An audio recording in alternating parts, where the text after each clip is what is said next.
Hello student, discuss करते हैं chapter 13 direct and inverse proportion. इसमें देखिए होता क्या, सबसे पहली चीज़ आती है आपकी डायरेक्ट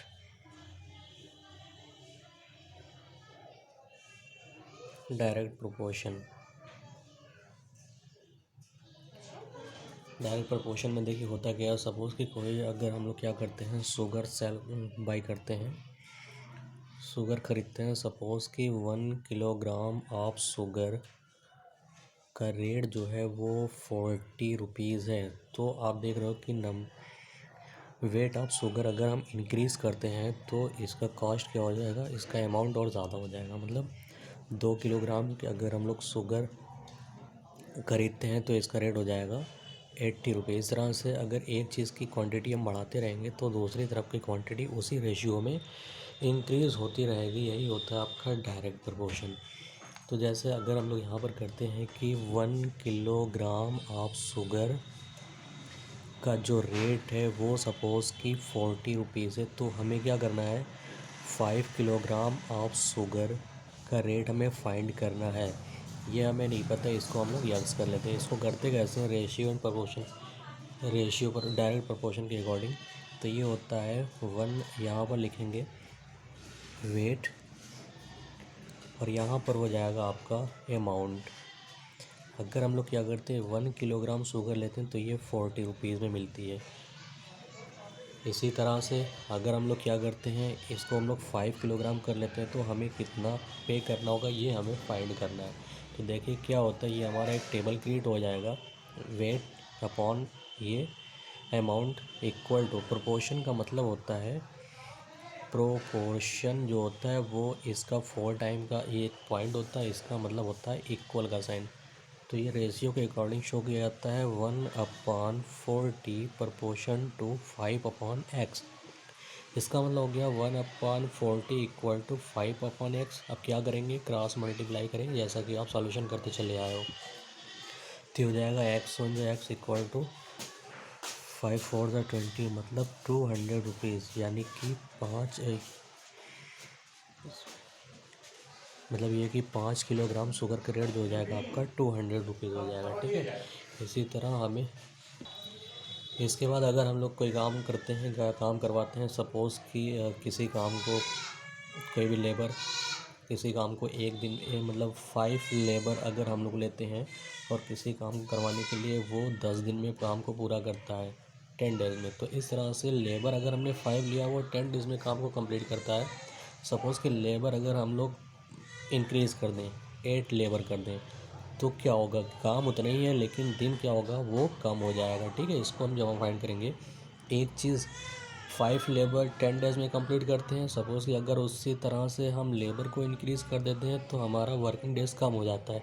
तो मतलब ये इससे पहले वाले से अपोजिट हो गए। इसमें क्या था, इसमें आप लोग पहले चीज़ को इंक्रीज़ करते थे तो पहले का रेट हमें पता 1 किलोग्राम शुगर हम ले रहे हैं तो 40 रुपीज़ में हो रही थी। इसी तरह से अगर हम 2 किलोग्राम शुगर करेंगे तो इसका रेट इंक्रीज़ हो जाएगा। जिस तरह से हम क्वांटिटी ऑफ शुगर इंक्रीज़ करते चले जाएंगे, अमाउंट ऑफ शुगर इंक्रीज़ होता चला जाएगा।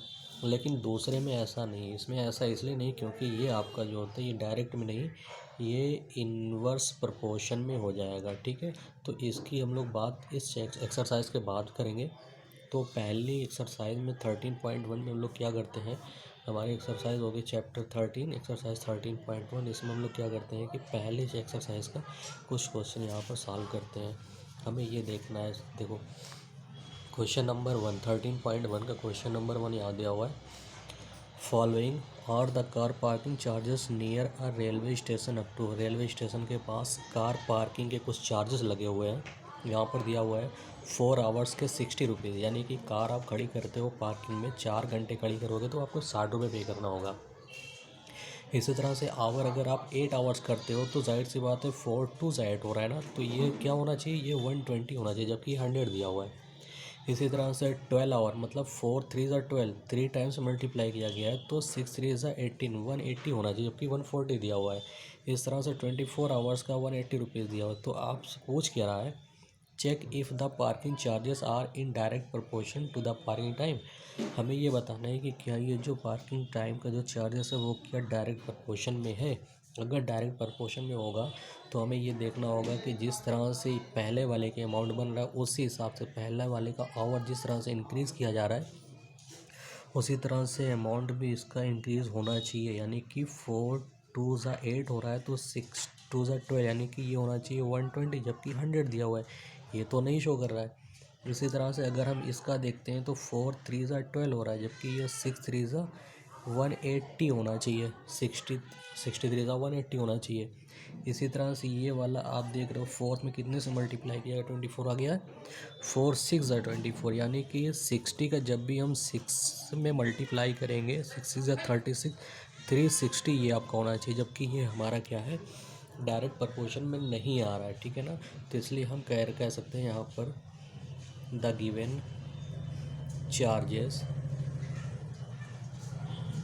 Are not in the direct proportion. ठीक है, ये हमारा डायरेक्ट प्रोपोर्शन में नहीं होगा। ठीक है, इसी तरह से क्वेश्चन 2 हम लोग यहाँ पर देखते हैं। क्वेश्चन सेकंड देखिए क्या कह रहा है। A mixture of paint is prepared by mixing a part of red pigment with 8 parts of base in the following table. Find the parts of base that need to be added. यहाँ पर एक table हमारा given है, table बनाकर दिया हुआ है, parts of red pigment दिया हुआ है। अगर हम लोग 1 पार्ट रेड पिगमेंट लेते हैं तो बेस हमारा बेस पार्ट 8 लिया जा रहा है। ठीक है, अगर इसी को हम 4 कर देते हैं तो ये हमारा कितना हो जाएगा, 5 कर देंगे तो ये कितना हो जाएगा। सपोज़ कि ये ब्लैंक है तो इसको हम लोग क्या करते हैं x1 x2 x3 और x4 कर सकते हैं। तो पहले इन दोनों का हम लोग लेकर चलेंगे। ठीक है ना, तो हो जाएगा आपका यहाँ से सॉल्यूशन में 1/8 इक्वल टू 4/x किया जा सकता है। तो इस तरह से हम क्या करेंगे, ये हमारा हो जाएगा cross multiply x equal to 8 4 32, यानी कि x1 हमारा जो हो जाएगा वो 32 हो जाएगा। इसी तरह से इसका और इसका मतलब जो हमें क्लियर है उसका और उसका, या फिर आप इन दोनों को भी ले सकते हो, तभी आपका आंसर सेम ही आएगा। चाहे हम 1/8 इंटू इक्वल टू 7/x2 ले लें या 4/32 इक्वल टू 7/x2 ले लें, तब भी हमारा आंसर सेम आएगा। लेकिन हम क्या करते हैं, पहले को कॉमन लेकर चलते हैं, पहले को दूसरे से, पहले को तीसरे से, पहले को चौथे से, पहले को पाँचवें से लेकर चलते हैं। 1/8 इक्वल टू 7/x2 हो जाएगा। क्रॉस मल्टीप्लाई इसमें भी होगा, x2 इक्वल टू 7 8 56, ये हो जाएगा आपका 56।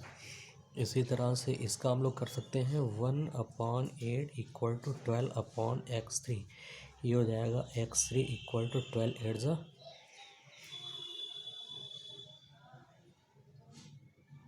96, ये हो जाएगा 96। इसी तरह से इसका इसमें कर लेंगे 1/8 equal to 20/x4, cross multiply करेंगे, x4 इक्वल टू 8 2 16 160 हो जाएगा। तो इस तरह से हमारा डायरेक्ट प्रोपोर्शन का सारा आंसर क्लियर हो गया। आई होप कि इतना आपको समझ में आया होगा। इसी तरह से देखते हैं क्वेश्चन नंबर 3 दिया हुआ है। इन क्वेश्चन टू एवर, जैसा कि अभी ऊपर क्वेश्चन 2 हम लोगों ने सॉल्व किया हुआ है। If 1 part of red pigment require 75 ml, जैसा कि वहाँ पर वन रेड पिगमेंट के लिए 8 पार्ट ऑफ बेस दिया हुआ था, लेकिन यहाँ पर 75 ml ऑफ बेस दिया हुआ है। How much red pigment should we mix with 1800 ml of base. ठीक है, तो यहाँ पर हमें क्या करना है कि देखो, जैसे सॉल्यूशन में ये हो जाएगा, यहाँ पर हम टेबल बना सकते हैं रेड पिगमेंट और दूसरा हो जाएगा बेस। ठीक है, रेड पिगमेंट और बेस। रेड पिगमेंट हमारा कितना दिया हुआ है 1, और जो बेस हो जाता है वो 75 ml के अकॉर्डिंग दिया गया है। और दूसरी चीज़ कह रहा है कि कितना रेड पिगमेंट मिला दें, जो बेस हमारा है 1800 होना चाहिए। रेड पिगमेंट हमें नहीं पता, वो हमें x लेना होगा। सेम वही काम इसमें भी करेंगे फाइंड करने के लिए। 1/75 equal to x/1800, cross multiply करेंगे, 75x इक्वल टू हो जाएगा 1800, x इक्वल टू 1800/75। इसको हम लोग क्या करते हैं, सॉल्व कर देते हैं। तो ये हो जाएगा आपका 5 से कैंसिल हो जाएगा दोनों, ये हो जाएगा 5 1 ज़ा 5, 2 बचेगा, 5 5 ज़ा 25 और ये 5 3 ज़ा 15, 3 0 30, 5 6 ज़ा 30, 0। फिर 5 से कैंसिल आउट होगा, 5 3 ज़ा 15 और ये 5 7 ज़ा 35, 5 2 ज़ा 10, फिर 3 से 3 2 ज़ा 6 और ये 3 4 ज़ा 12, यानी कि 24 रेड पिगमेंट। ये हो जाएगा 24 रेड पिगमेंट। हम देखते हैं क्वेश्चन नंबर 4।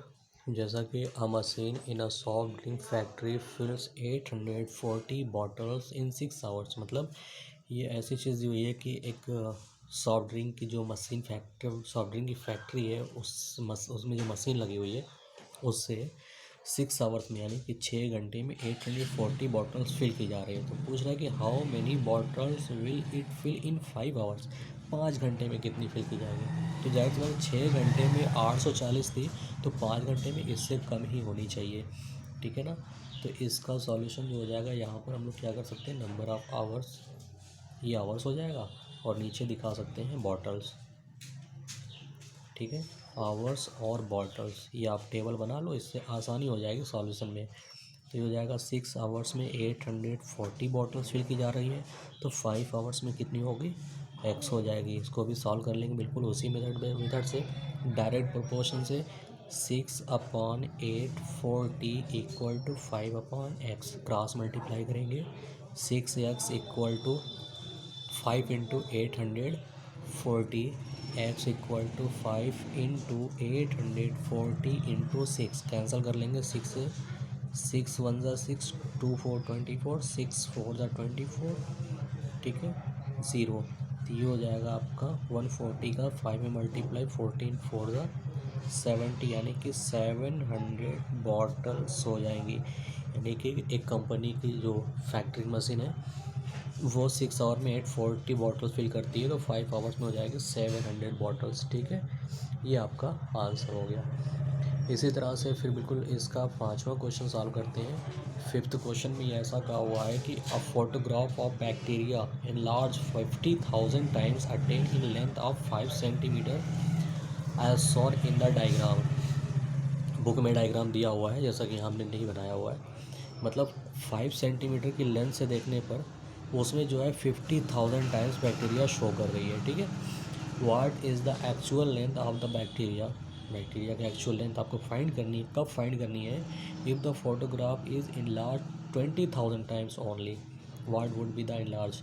यानी कि आप 5 सेंटीमीटर की लेंथ से जब फोटोग्राफ कैप्चर किया जा रहा था तो 50,000 टाइम्स हो रहा था, तो 20,000 टाइम कितनी बार आएगा वो हम लोग सॉल्व करते हैं इसको। इसका भी सॉल्यूशन बिल्कुल इसी तरह होगा, टेबल बना सकते हैं, लेंथ हो जाएगी और यहाँ पर दिखा देंगे इन लार्ज बैक्टीरिया, ठीक है, in large bacteria.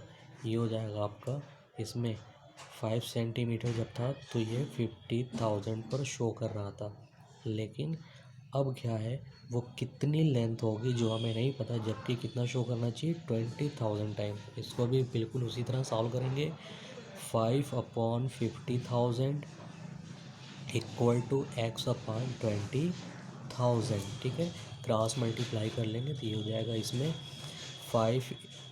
x into 50,000 equal to 5 into 20,000, x equal to 5 into 20,000 upon 50,000। ये हो गया, देखो 1 2 3 4, 1 2 3 4, ऊपर नीचे 0 कैंसिल हो गया, 5 से 5 कैंसिल हो गया, यानी कि x इक्वल हो जाएगा 2 सेंटीमीटर। 2 सेंटीमीटर की लेंथ से हो जाएगा ये आपका 20,000। आई होप कि इतना आपको क्लियर समझ में आया होगा। इससे रिलेटेड इस एक्सरसाइज से जितने भी क्वेश्चन हैं 6 7 8 9 10 जो भी हैं वो बिल्कुल इसी बेस पर लगने हैं। आप लोग उसको कोशिश करिएगा कि आप खुद से उसको सॉल्व करें। आई होप कि आप पूरी तरह से इसको सॉल्व कर लेंगे। Thank you.